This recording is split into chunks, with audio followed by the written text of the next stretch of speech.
For 2 years, African American children, teens, and young adults went missing and showed up dead.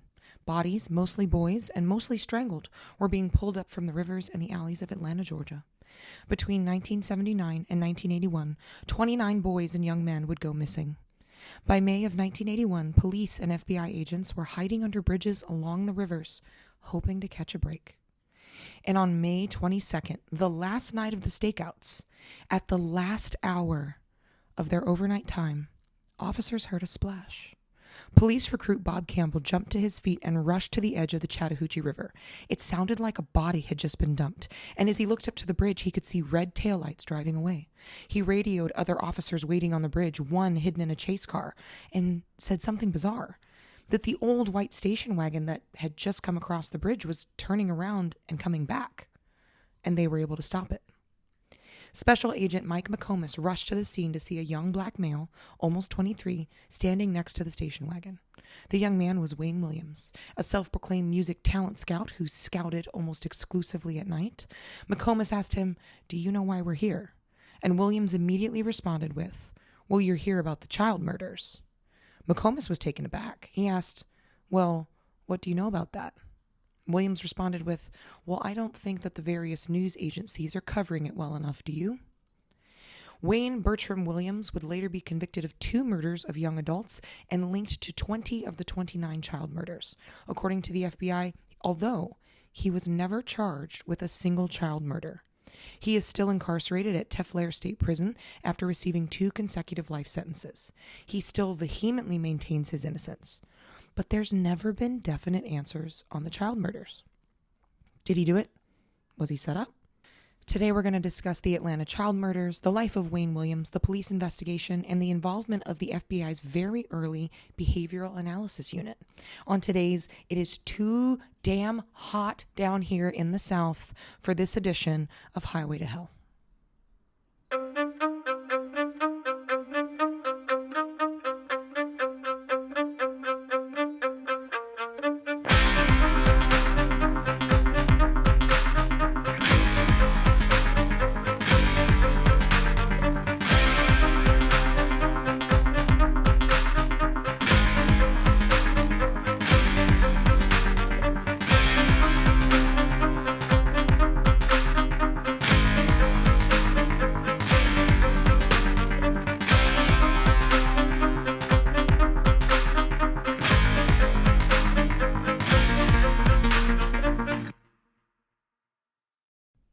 Hello and welcome back to Highway to Hell, the episode that I had to research twice. This is your friendly reminder to always save your work. I lost all 29 pages of my research and had to take my computer to Apple when it crashed, and it was the night before, or the night that I was going to record and then edit and then for the release, and I just didn't have the heart to stay up all night and type 30 pages, and I also may or may not have cried a little bit, but here we are. On that note, though, this episode will be the end of season 1 of Highway to Hell. I've decided for the first 3 seasons to break it up into seasons to build up more travel content, and I'll be in a studio. I'll be in a place where I can level things up. I'll have someone running the cameras, someone editing. It'll be better sound quality, and I don't have to worry about my tiny laptop crashing with all of the content that is now on it. So there'll be 18 episode seasons. First 3 seasons, and then hopefully by season 4, quotation marks, I'll be able to just continue in perpetuity. Season 2 will pick back up on October 2nd. So just save that. I'm getting ready to go to Chicago and DC and New York and a bunch of other places, and I'm just going to take the time to research and build content and just make it better. Make it just a better.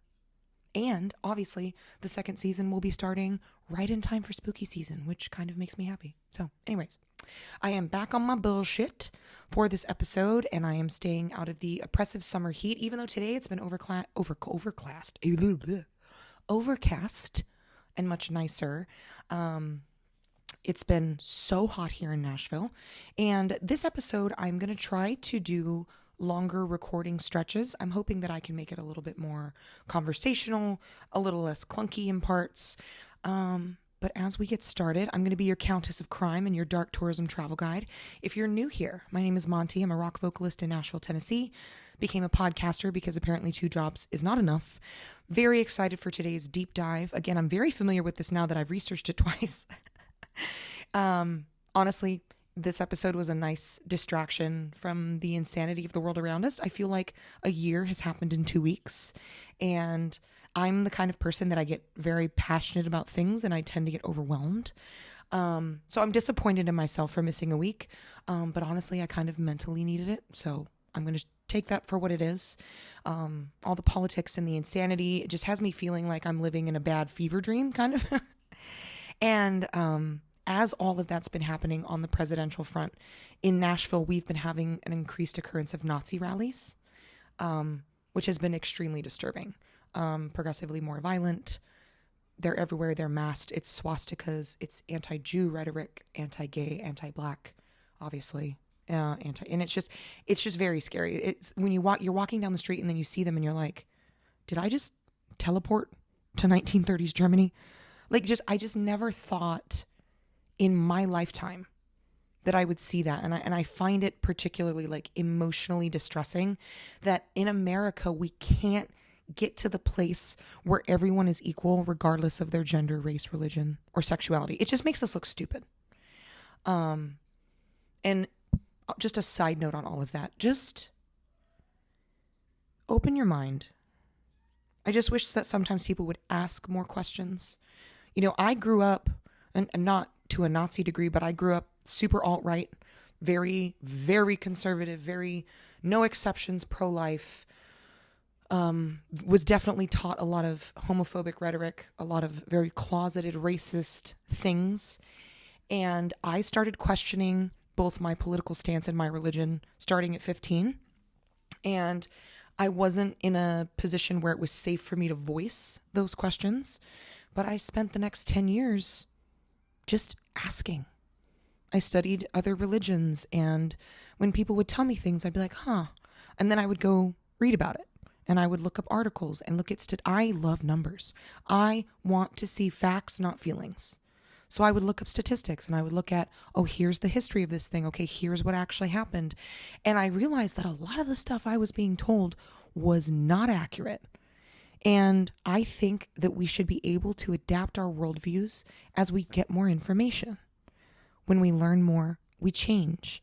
And the other side of that is when you choose to ask questions and you choose to approach politics and people with compassion. I found in my personal life, as someone who used to be incredibly prejudiced, it is impossible for me to hold on to prejudice when politics become people.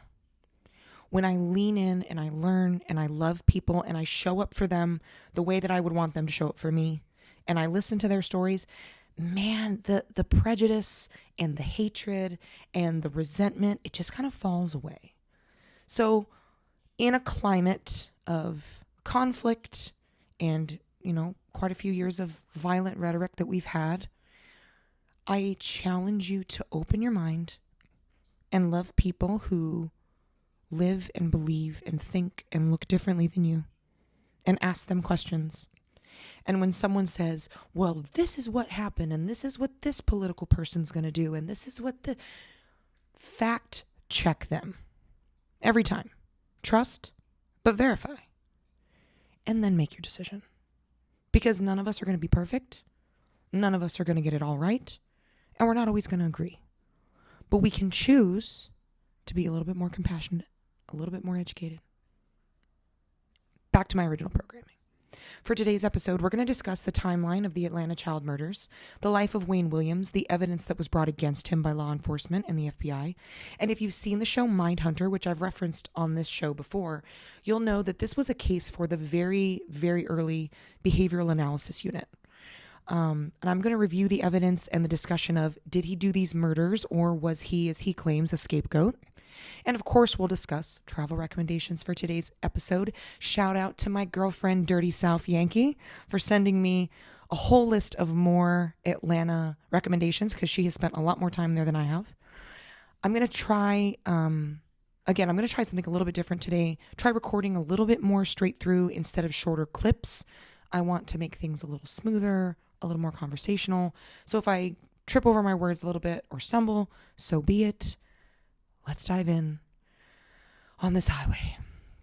All right. Wayne Bertram Williams was born on May 27th, 1958, to Homer and Faye Williams. His parents were both teachers, and the family lived in Dixie Hills neighborhood of Atlanta, Georgia. The Williams were solidly middle class in a predominantly African-American community. By all accounts, everything I could find, he had a stable, supportive family, loving parents who prioritized his education. Good for them. Wayne attended Douglas High School in Atlanta and had a very early interest in journalism and radio. His dad was also a photographer for the local black newspaper. He was remarked by teachers and classmates to be an intelligent and curious student. He even built a radio station in his home and often engaged in broadcasting projects. His early interest in radio and journalism continued into his adulthood, where he worked also as a freelance photographer and was involved in the local music scene. After high school, Williams pursued a career in freelance photography, music scouting, and covered local events, and was known to have an extensive network of contacts within the Atlanta community, the black community, that is. Atlanta at this time was still pretty segregated. You have to remember that the Civil Rights Voting Act wasn't passed until 1966. He also worked as a talent scout, a music promoter. This was the role he gave police when he was arrested. He often sought out young, aspiring musicians, which would later become a significant point of contention during the investigation into the Atlanta child murders. This was all during the heyday of groups like Jackson 5, The Temptations, very early solo Michael Jackson. There was a huge interest in young black musicianship because it was highly marketable. And now the record labels could make more money off of it, but that's a different story.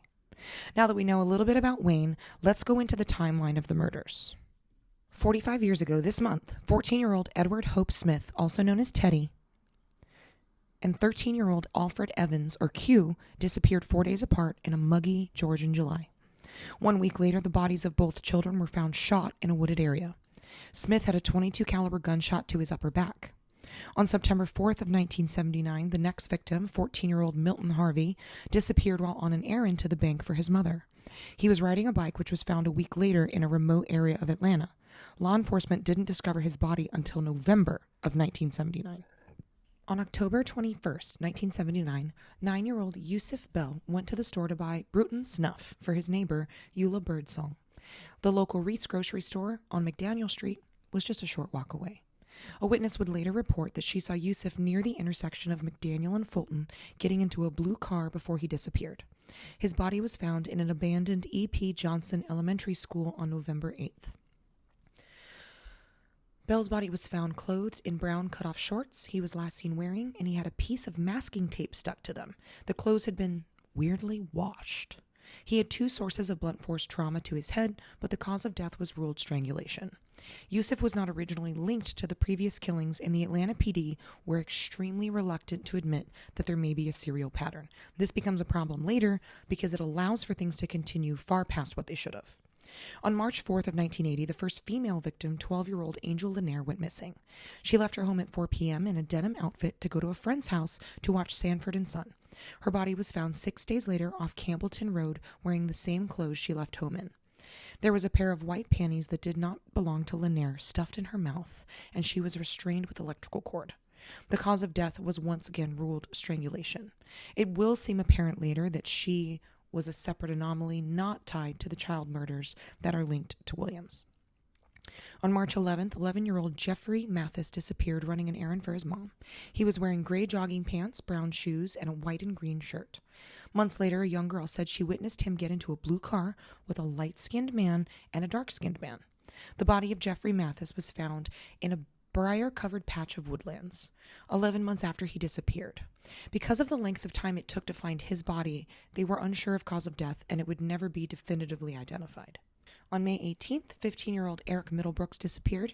Evidence for his murder would become crucial in the case, particularly relating to Wayne's arrest and his connection to earlier crimes. Eric was last seen answering the telephone at home and then leaving in a hurry on his bicycle, taking with him a hammer to repair the bicycle. His body was found the next day with his bike in the rear garage of an Atlanta bar. His pockets were turned inside out, his chest and arms had slight stab wounds, and the cause of death was determined to be blunt force trauma to the head. When investigator, Detective Bob Buffington, which is his real name, and that's hilarious to me, found some red fibers loosely stuck to Eric's shoe, Buffington sent the fibers to the lab. The fiber was determined to be a loose patch of carpet fibers that would be very, very important evidence later on. Even after all of these deaths, the 1980 police department were unwilling to entertain the possibility of a serial killer. On CNN's documentary about the child murders, Bob Buffington, who found those fibers, had this to say. There had been a sharp increase in the number of children under the age of 14 who had been killed. When he told his boss at Homicide, the major threatened to transfer him. So again, you have this situation where the police don't want to admit what's going on. The one officer that says, hey, I think we have a problem is, going to get fired or transferred if he keeps running his mouth. Continuing with the 1980 murders, because remember, all these children up to this point, it's just up till May. In June of 1980, on June 9th, 12-year-old Christopher Richardson went missing on his way to a local pool. He was last seen walking towards DeKalb County's Midway Recreation Center in Midway Park. He was wearing blue shorts, a light blue shirt, and blue tennis shoes. His body wasn't found until January, and the trunks that he was found in weren't his. He was also found with the body of another victim, Earl Terrell. The cause of Richardson's death was not determined, again, because it took so long to find the body. 7-year-old LaTanya Wilson disappeared on June 22nd from her parents' apartment. According to a witness, she appeared to have been abducted by 2 men, one of whom was seen climbing into the apartment window, then holding Wilson in his arms as he spoke to the other man in the parking lot. On October 18th, Wilson's body was found in a fenced-in area at the end of Verbena Street in Atlanta. By then, the body had skeletonized and no cause of death could be established. And again, with LaTanya, it does seem that the female victims were a separate perpetrator, possibly different ones, but this all happened, we're not even through a year yet. In July of 1980, 2 more children, 9-year-old Anthony Carter and 10-year-old Earl Terrell were murdered. Remember, Earl was found with another body. 13-year-old Clifford Jones, who was visiting from Cleveland, vanished on August 20th. He was found the 21st behind a dumpster of the former Hollywood Plaza shopping center. How awful would you feel if you're his family and you let him go to Atlanta just to visit and then he never comes home? It's so heartbreaking, and obviously not their fault, but you can imagine that it would feel that way. During this time, the mother of 9-year-old Yusuf Bell, Camille Bell, was shocked and outraged at the lack of police interest. And this has been a common theme throughout history and serial crime, that Black people, Black children, Black sex workers do not receive as much public and police interest as white victims. When no noticeable leads turned up, the police became lackluster towards the case, interest faded. Camille began to realize that lots of children were going missing, and she sees that there's a pattern and not a lot being done about it. She believed that the murders were connected. She began to reach out to the mothers in the city of whose young children had been killed and said, we got together in a sort of support group, and the more we talked, we found that none of us had been able to get the police to keep in touch with us. They wouldn't call us back. Nothing was being done.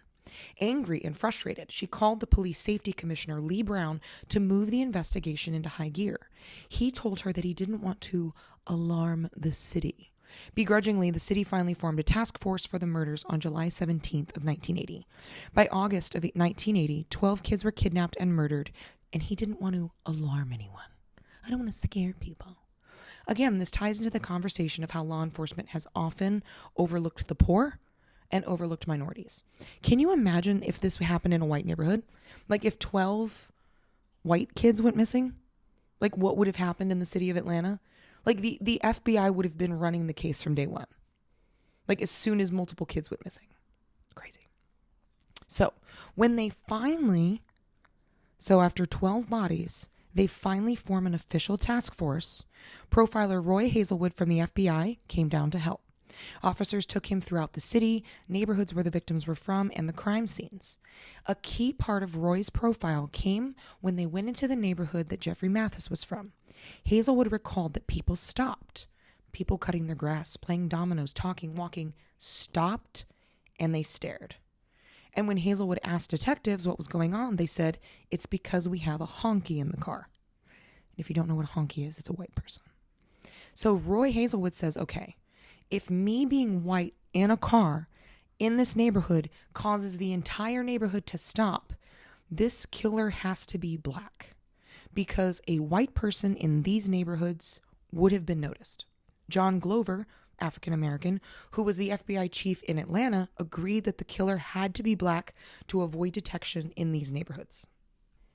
So this particular proclamation, though, struck a nerve in the city.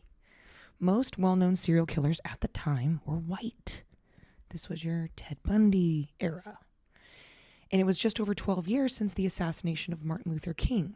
And although Atlanta presented as a well-integrated city in many ways, it was still mired in the racial divide that is very common, still is, in the South. So the white people are over like, of course it's a black person, they're criminals, meh.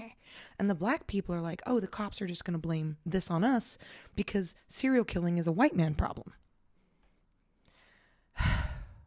It's very tragic to see how much of this has not changed. John Glover, the FBI chief of Atlanta, again, a black man, moved into a nice neighborhood during the course of his work, a dominantly white neighborhood. While his 12-year-old son was playing in the yard, a man in a pickup truck drove by and screamed, "I'm gonna get you, N-word," as he drove past. This is the chief of the FBI's son. And this rando white dude comes by with threats. Racism is literally the stupidest thing I can fathom. And how so many people are still so racist is just like, I don't understand. Like, what? Anyways, Again, we've had so many Nazi rallies here in Nashville that it's been like really forefront of my mind. And I'm like, these people are idiots. Also, particularly with the Klan and the Nazis, which are kind of the same thing. They've just traded in their hoods for suits and they work in the Capitol. If you're right and you think it's just and it's godly and it's this and it's the good Lord intended, why do you have your face covered? Why are you wearing a mask? Huh? If you're standing on the right side of justice. No, it's because you know what you're doing is fucked up.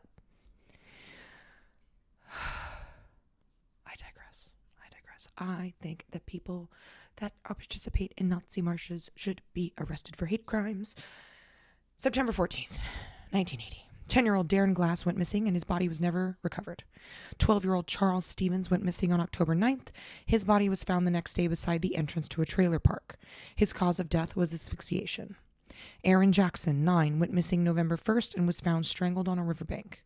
Patrick Rogers, 16, who knew many of the previous victims, went missing on November 30th, and his body was found December 7th in the Chattahoochee River.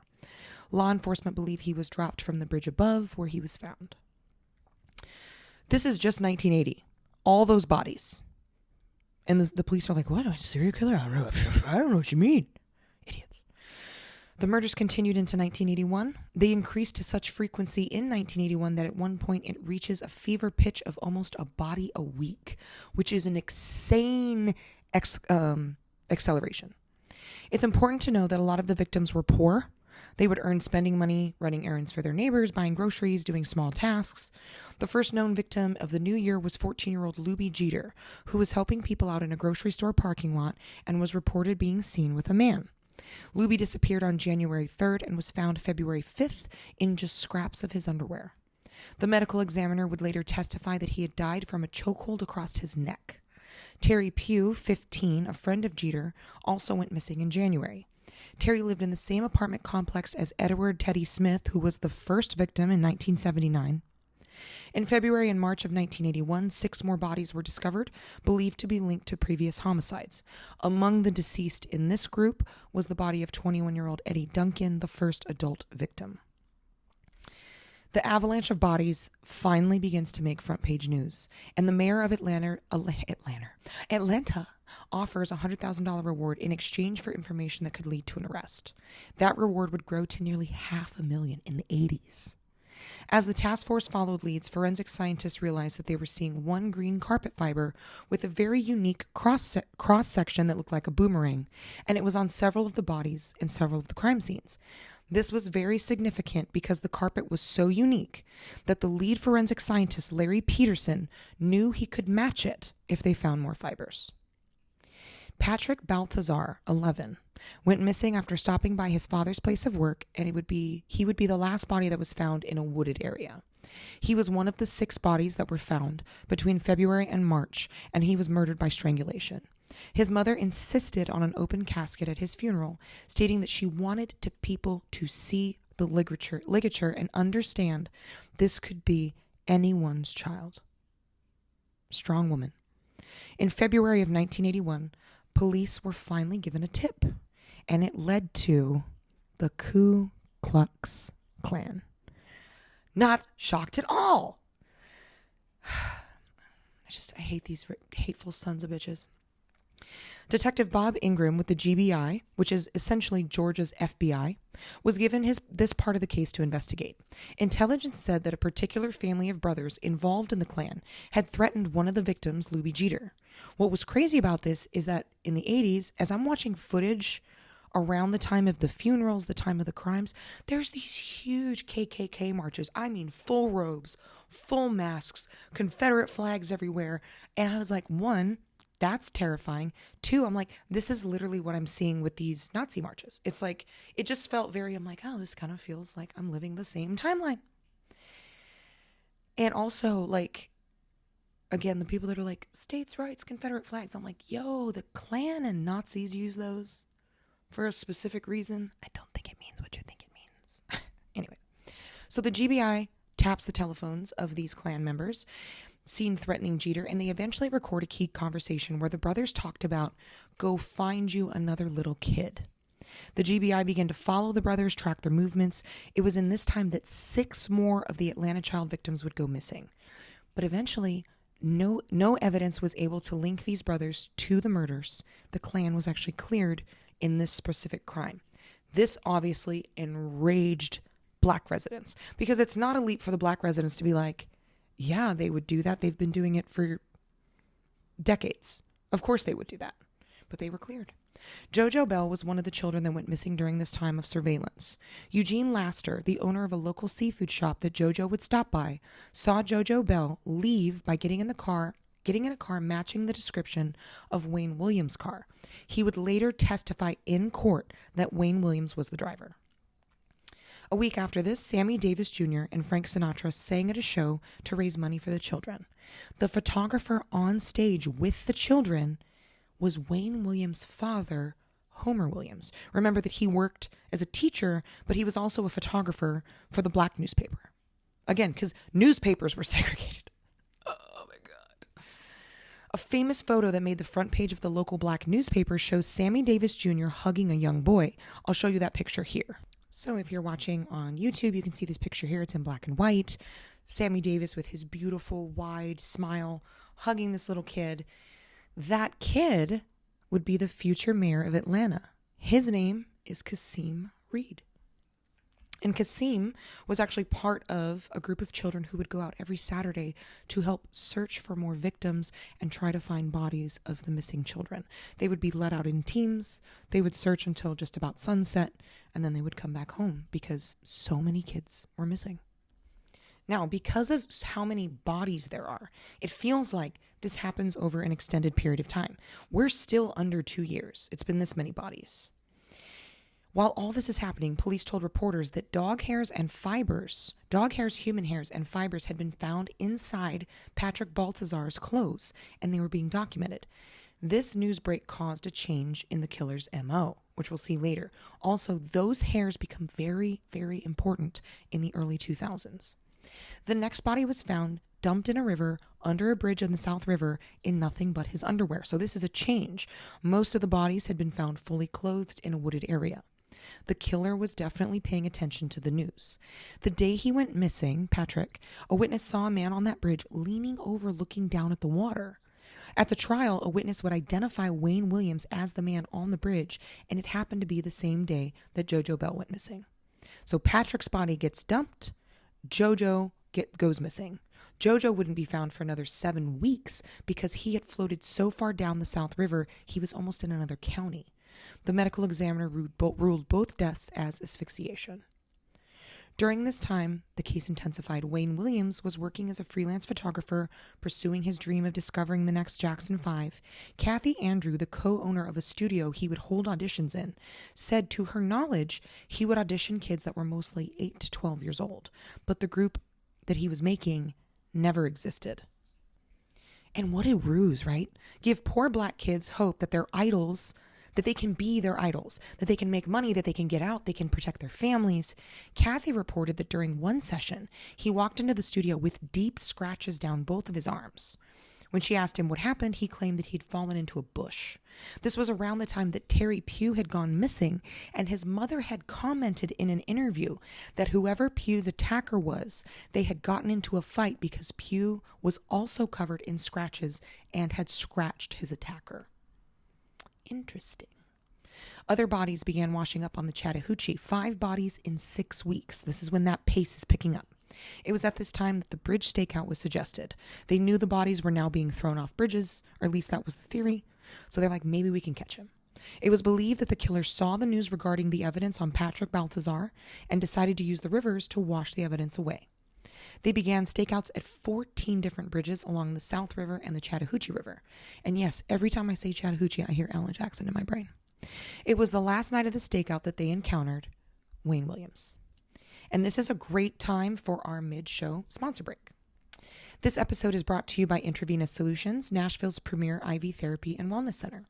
IV therapy can help you recover quicker from heavy workouts or illness, treat the symptoms of dehydration and improve sleep, give you healthy glowing skin. Being on stage several times a week, I can say that IV treatments keep me on my feet and are a lifesaver because I not only perform 3 times a week, I personal train all week.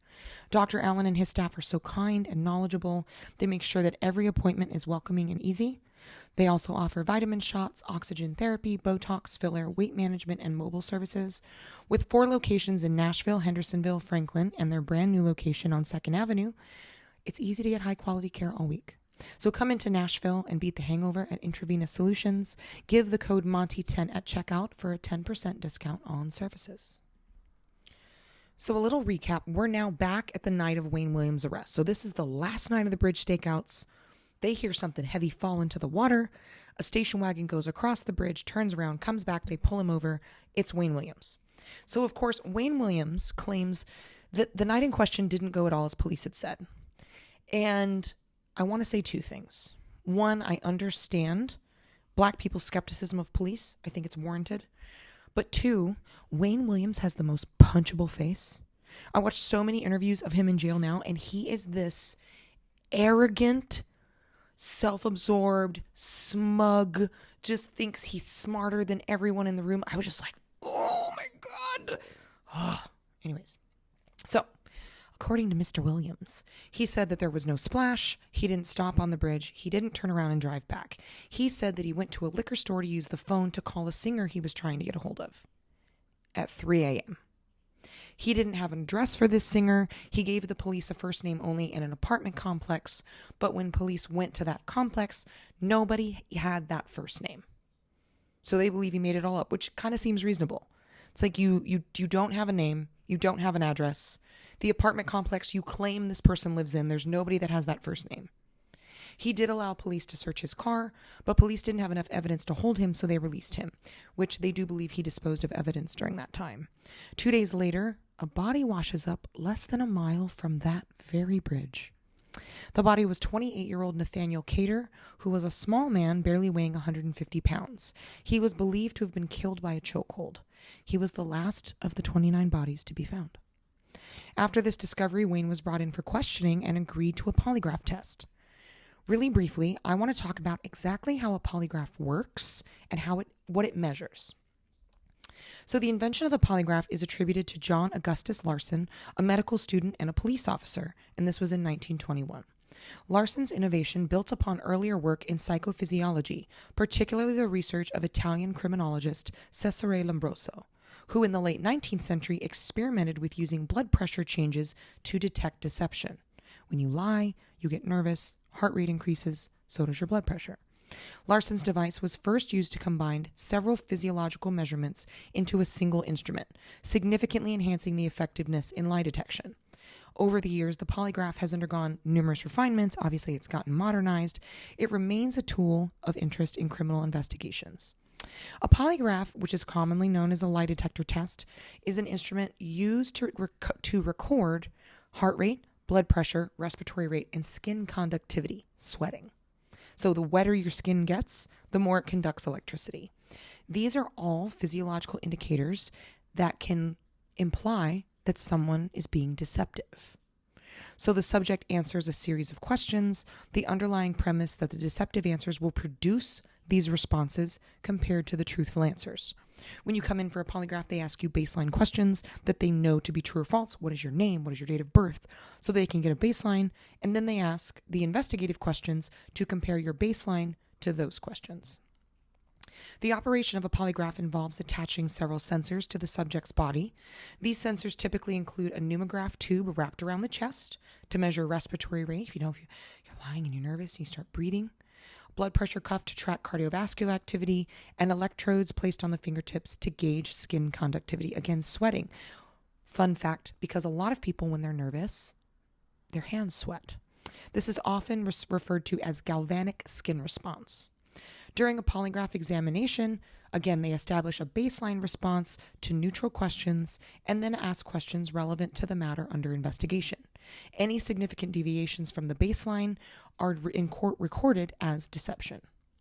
The scoring of a polygraph test involves analyzing the responses for each question individually. Various scoring systems and techniques are employed, but generally polygraph examiners just look for patterns or spikes in the recorded data. A positive score typically indicates a response associated with deception, where a negative score suggests truthfulness. However, interpretations of these scores is subjective. It can't be used in court. It relies heavily on the examiner's expertise. And obviously, the polygraph comes with a lot of controversy. Critics argue that physiological responses measured by the polygraph are not exclusive to deception, which is true, right? You can be anxious, fearful, have a heart condition. If you're in a room being interrogated about a murder you didn't commit, I would be extremely anxious, right? So I think that's a fair point. Consequently, the accuracy and reliability of polygraph results are debated within the scientific and legal communities.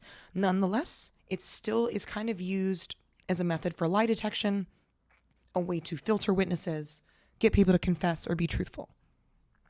Wayne was told in advance of what his polygraph questions would be. 1, did you kill Nathaniel Cater?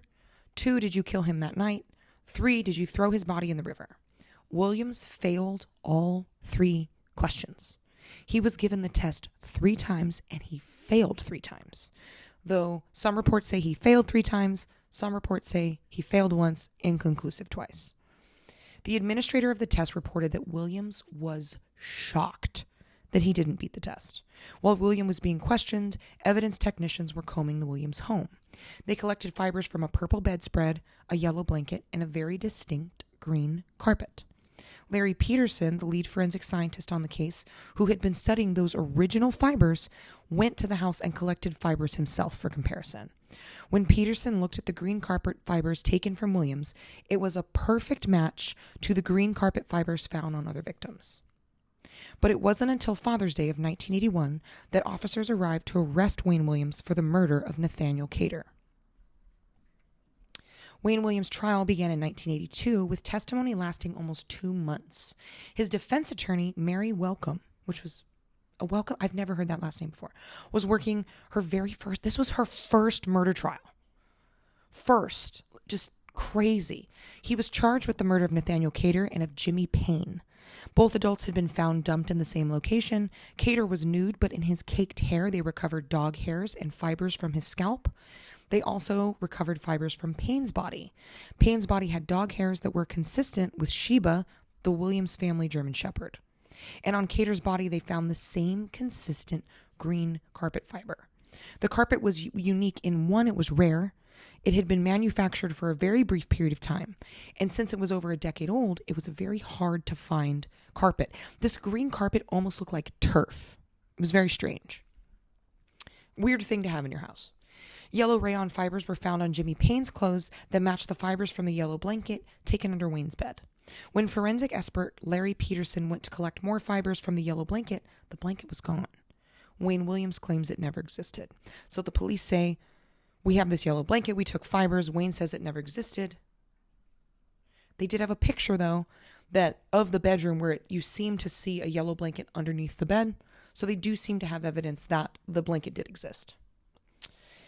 And this is where the case gets a little bit controversial, and I will bring up my thoughts on this later.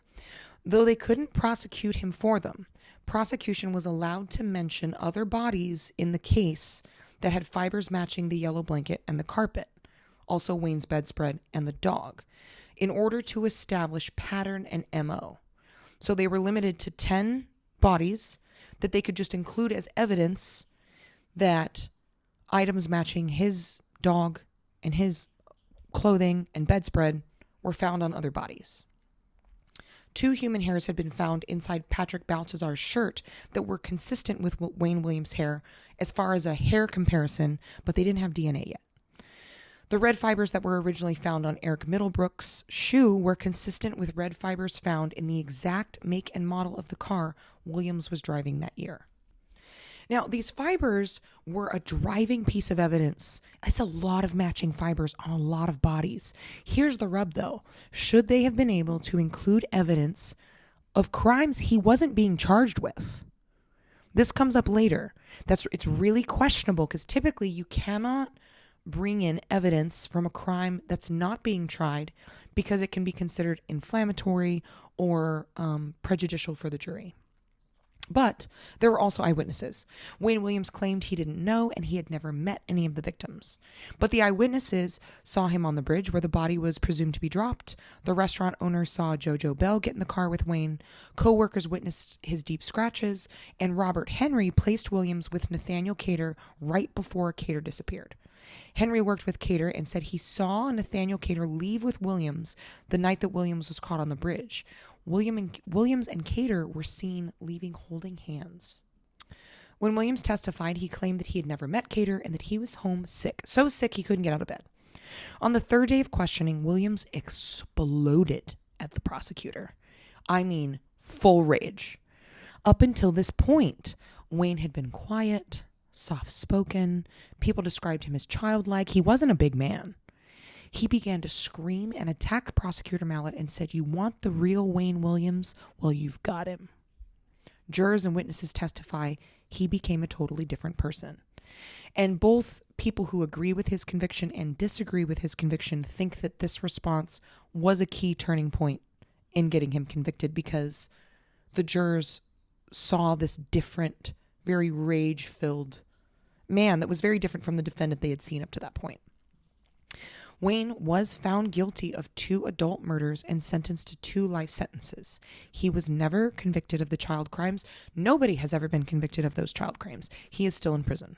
Now, this is one of those cases that it's definitely not open and shut, at least when it was tried. But let's talk about some of the questions specifically regarding this case.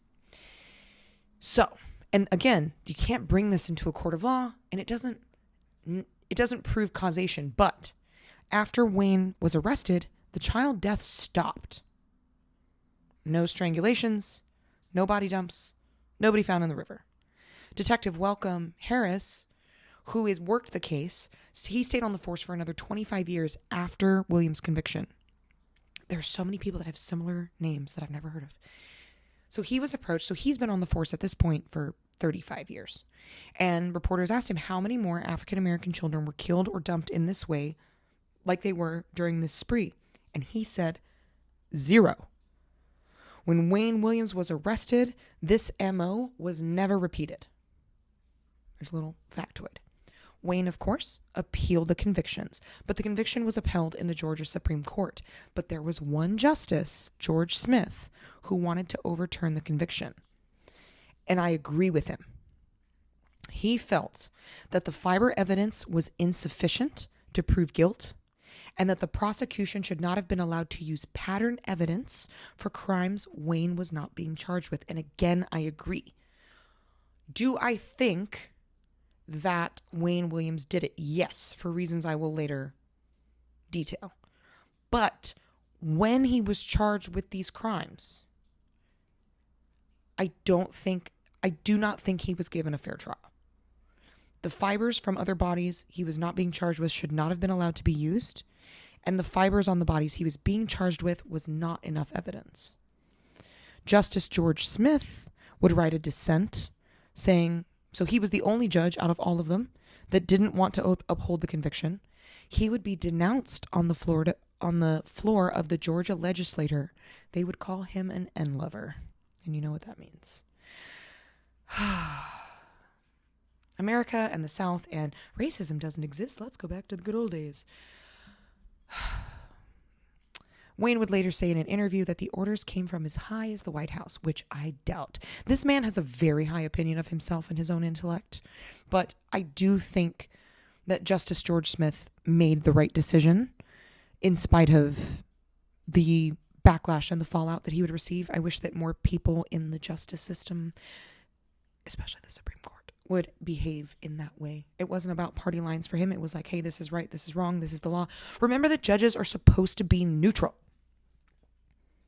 They are not supposed to rule for party affiliations or religious, whatever. They are supposed to be neutral. What does the law say? Anyways. Okay, so there was another issue. An ambulance driver named Bobby Toland testified that Williams had asked him once, had he ever considered how many blacks could be eliminated by killing one N-word child? Here's the problem. Unknown to both the prosecution and the defense, Bobby Toland wasn't his real name. And under his real name, he had an extensive arrest record. So this witness lied under oath, testified under a false name, and was a convicted criminal. Clifford Jones, who was one of the pattern cases used at his trial, those same green fibers found on his body, but a witness claimed that a local laundromat owner had killed Clifford. But that witness was never called to the stand. The laundromat owner also failed 2 polygraphs, but passed his 3rd. Also, why are they getting repeat tests? Doesn't that kind of defeat the purpose? Because you get calmer each time? I don't know. Days after Wayne's conviction, the police commissioner closed the books on 21 child deaths, saying he felt they had the perpetrator off the street. 4 years after the trial, Robert Henry's the one who testified that he saw Cater and Williams leave holding hands. He would submit an affidavit 4 years later that said, if my life depended on it, I couldn't say that the man I saw with Cater holding hands with was Wayne Williams. However, when he was shown this affidavit with his signature, he claims that he never signed anything, but that while he himself was in prison, he had been visited and harassed by associates of Williams who were helping with his appeals, who had forced him to write up an affidavit, but he never signed it. In his most recent interview, he has said that he has no doubt that it was Wayne, that his original story was accurate. So, Wayne would also change his alibi in regards to the death of Nathaniel Cater. He originally said he was homesick. Then he would claim that he was at Hotlanta Records in College Park. He was there to deliver an invoice for some photography work, and that the check was given to him at or around 9 to 9:30. The owner of Hotlanta Records, Melvin Ware, confirms that Wayne picked up the check that day, but says he didn't stay long and was definitely not there until 9 p.m. He also confirmed that Wayne was driving his father's station wagon. During Wayne's original trial, his parents had tried to confirm his alibi by saying they had the car until almost midnight, but Melvin Ware disputes that, as does Wayne's new account. So originally he's like, what? I wasn't there. What do you mean? I was home by myself, sick, in my bed. But now we know he was out and about in the station wagon that was seen with other victims. He was out when Nathaniel Cater was out.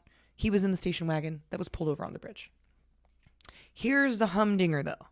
Here is why I think, beyond other evidence, because I do think that the evidence lends itself to him being the perpetrator, but we have DNA now. And in 2007, the hairs that were found inside Patrick Baltazar's shirt were DNA tested against Wayne Williams' hair. The FBI crime lab ruled out 97% of the African-American population. Williams was part of the 3% that matched. In DNA speak, this is a home run because DNA results are interpreted in exclusions. So if you remember from the Long Island murders, when they matched his hair to the prostitutes that had been found killed and dismembered on the beach, it was 99% of the population had been excluded. He was part of the 1% that were included, which means that there is a 99% chance he did it, essentially. So Wayne Williams, 97%. It matches. Wayne Williams also, this is a fun little factoid, Wayne Williams also wrote an account of being recruited by the CIA as a teenager, a write-up entitled Finding Myself. Oh, he's so smug and so arrogant. He was shocked when a CNN reporter asked him about that and refused to answer. Let's take a listen to that interview. This comes from CNN's special report on the child Atlanta murders. This reads very Illuminati lizard people to me. Good morning, how you doing? When we returned to prison for our final interview with Wayne Williams, we had one question he was not expecting. Okay. What Wayne had written about being recruited for espionage training as a teenager. At a secret government camp hidden in the woods near this North Georgia lake, where he was given what could amount to a license to kill. It's called Finding Myself. What's Finding Myself? It reads like an autobiography. Go ahead, I'm listening. I'm still trying to see. It's a account of your CIA training. We're not going to get into that. Why not? We're not going to get into that. I got a copy of it. Yeah, but we're not going to get into that. Why not? You're just simply not going to get into that.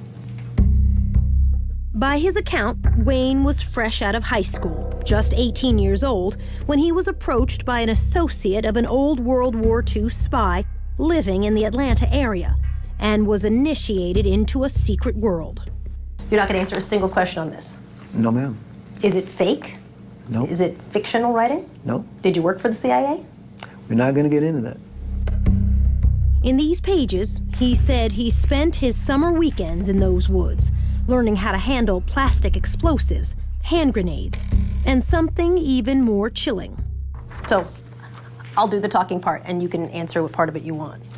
You write how you fired rifles, submachine guns, handled assault weapons, grenade launchers, C4, learned unarmed combat techniques through this training group over weekends.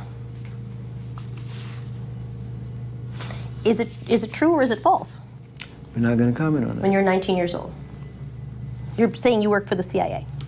You've been recruited.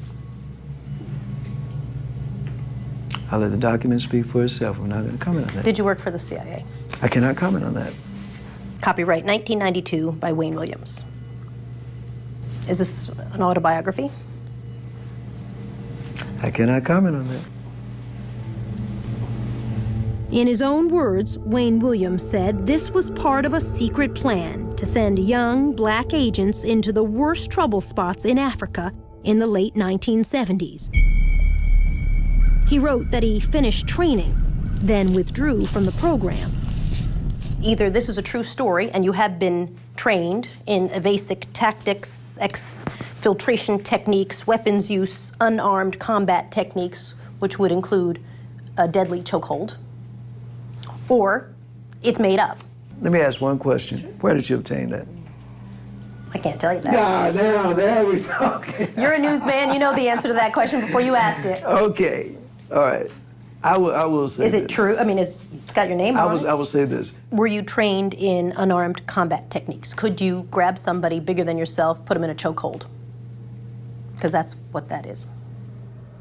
I'm sure there are other things in unarmed combat besides putting somebody in a chokehold. But when I talk to the military experts and I say to them, what exactly does that mean? That's one of the things on their list. Top 2 things, by the way. I wouldn't doubt that. So, are you trained in that or not? Let me say this. I'm asking such straightforward questions. I understand that. But again, I ask you to understand my position on this. Let's say that were true, that were the case, or let's just say that I had some experiences that I do not want to comment on today for reasons that the document says, okay? The fact is What does that have to do with the situation today? Everything. You tell me. It has everything to do with it. Listen. A big part of the conversation when I talked to your lawyers was, could Wayne Williams grab somebody? Did he have the strength? Look how, he's not a big guy. Could Now, he saying. grab someone in a unarmed combat technique and kill them? And your attorneys would say to me, you met him, understand. he's not a Yeah, big I guy. understand. So if you're telling me that, yes, in fact, I was trained by the CIA, which is basically what this document says in a nutshell, on the weekends when I was a teenager, and I am trained in the chokehold technique. That's one thing. If you're telling me that, no, that never happened, but you're writing a long fantasy about being trained for the CIA in weaponry and the chokehold technique, that takes it a whole other direction. And what I will say about that interview, if you're not watching on YouTube, you can't see it. When his facial expressions in this are so telling. When she initially asks him about this, she catches him so off guard. You see like the facade crack for a second. You see his panic and his shock, and it just, I mean, it's within a couple seconds. He quickly pivots back into that know-it-all smugness. But man, for a brief second, you see him scramble. It's interesting. Also, if you do want to watch a more detailed account of this, the CNN just special on this is really good. I don't buy any of this. I don't think that Williams was recruited by the CIA. I just don't. I'm sorry, dude. Like, of all the self-absorbed, arrogant things, I was recruited, and then they just let you leave. You were part of this secret op, and anyways. One of the many things about him that I am sure of, and it is very apparent from his arrest to his court appearances to these interviews, he is always very sure he is the smartest man in the room. He's condescending and he's arrogant.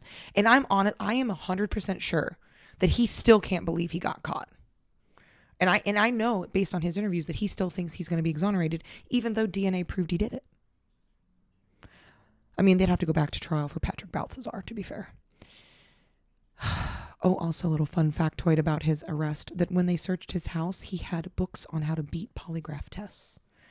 It's very suspicious. But that's the story of the Atlanta child murders and Wayne Williams. Would love to know your thoughts on this. We're going to get into the travel portion of Atlanta, and I hope that you enjoy this as much as I do. Let's go. I may have mentioned this a couple times in other episodes, but I am someone who has lost 90 pounds, lost a lot of weight. I work in fitness, but I'm also such a sweets person. And so I'm actually going to start off today's travel recommendations with a really amazing bakery. And again, I mentioned in the beginning of the episode, my friend Dirty South, who's from Savannah originally. I met her in New York City. She lived in Atlanta for a long time. I had totally forgotten about this spot, and she texted me and I was like, oh yeah, I remember that now. And so one of the best things they have, because one of the kind of cultural things in New York is like an egg and cheese. They've got these like little tiny like food carts. You can go early in the morning and get like a coffee, cream and sugar, egg and cheese on a bagel. And it's hard to find good ones outside of New York, but they have a build your own breakfast sandwich at Sweet Cheats that is amazing. So I built it on a spicy jalapeno cheddar bagel. Oh my goodness. Ham and Swiss. Delicious. It is so good. It is so good. And there was someone, because I came in towards the like later morning, and this woman came in to pick up a custom cake. Apparently they do custom cakes, and it was gorgeous. I'm like, I want to eat it. I want to be invited to this party that you guys are having. Please let me know. And then as far as the sweets that I tried, got a creme brulee flavored icing on red velvet cake. That was a magical moment for me. Let me just put it that way. So if you like breakfast sandwiches, fresh breads, fresh pastries, fresh sweets, Sweet Cheats is where you want to go. All right, let's jump into restaurants. So my top recommendation is Rock Steady in Atlanta, which is, it's a trendy hotspot right now. It's Caribbean food, and it is amazing. It's a great atmosphere. The food comes out super, super fast. It's really it's a really just pleasant, it's welcoming. There's an art gallery on the upper floor. There's a DJ lounge and bar like area. And I'm not someone who likes fish that often. I got to try a few things because I was with people, but I got to try the halibut, and it was a coconut mango curry. So good. And again, the food was so fresh. It was so fast. It's a reasonably priced, kind of mid-range place. It's just, I find that I just don't find a lot of restaurants that are like true Caribbean food, and Rocksteady is definitely one of them. And continuing in the trend of like a little bit, different food choices, one of the best restaurants I've ever been to in Atlanta, and I've been to quite a few because I've been in and out, but it's called the Beirut. It's Lebanese and Mediterranean. And I studied abroad in Israel. And so I got a chance to like eat real Mediterranean food. And obviously it's a little different, depending on where you were at country-wise. But since I got back to the States, I have had a very challenging time finding real like Middle Eastern, Lebanese, Mediterranean food. And I'm also one of the reasons that I like this particular style of food. They do a lot of marinated beefs and lambs, and I like rich red meats, but they also have a ton of vegan options. So this place was unique to me because they had Lebanese wines, which I had never had before. Super friendly, again, laid back. This is a very like mid-level restaurant, and made like a rich, delicious menu, excellent service. They also have, and again, hard to find in the States sometimes, excellent Turkish coffee and baklava. I used to live in Astoria where there was a concentrated Middle Eastern community, and you could find really good baklava. You can't find it anywhere else. So when I'm at places like this just, it's so good. If you're interested in trying, if you like spiced food, Middle Eastern foods, like this is a must go. If you're like, I've never had it, I want to try it, this is a must go. The kebabs, the beef and shrimp, the marinated lamb, the red snapper, delicious. The Beirut, must go. And sticking with like sweets themes with this episode, I can tell that I was very much craving like ice cream from stress when I wrote this. But I'm not typically a cookie person, but Sugar Shane's in Atlanta is next level. They are these thick, delicious, just, I don't really know how to describe these cookies, but they're just like, this cookie is like the size of a meal, and not in like the crumble cookie sense where it's like big and like wide and flat. They're like thick and delicious, and I'm a gooey cookie person, and they're so good.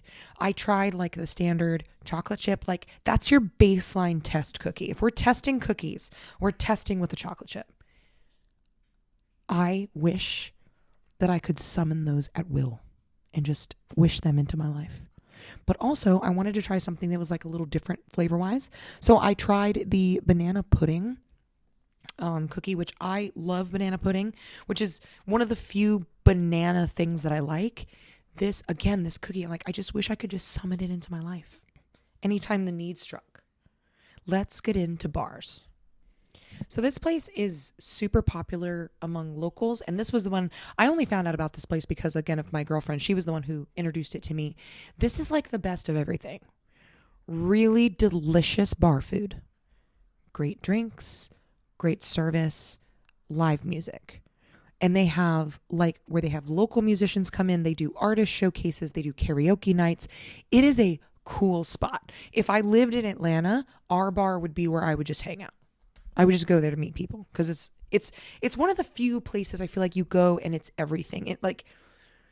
It's got so much good energy and culture and all the things you want in like a local restaurant and bar, but it's also just like it still kind of feels like, oh, this is a local pub. These are like your neighbors. It's a great feeling. Okay, so it wouldn't be a Highway to Hell episode with me if we didn't talk about a speakeasy. So there's a part of Atlanta called Ponce City Market, super popular, great for people watching, boutiques, restaurants, just a cool shopping area. There's a tucked away, very like intimate, dark, loungy speakeasy called the 12 Cocktail Bar. It's no menus. It's very much like Attaboy in New York or here in Nashville, where you go, you tell them the kind of alcohol you want, what your taste profile is like. Like my taste profile always includes, do not put grapefruit in it. For the love of God, don't do that to me. But this place is it's just so unexpected. I love beautiful, moody, quiet, kind of tucked away 12 cocktail bar.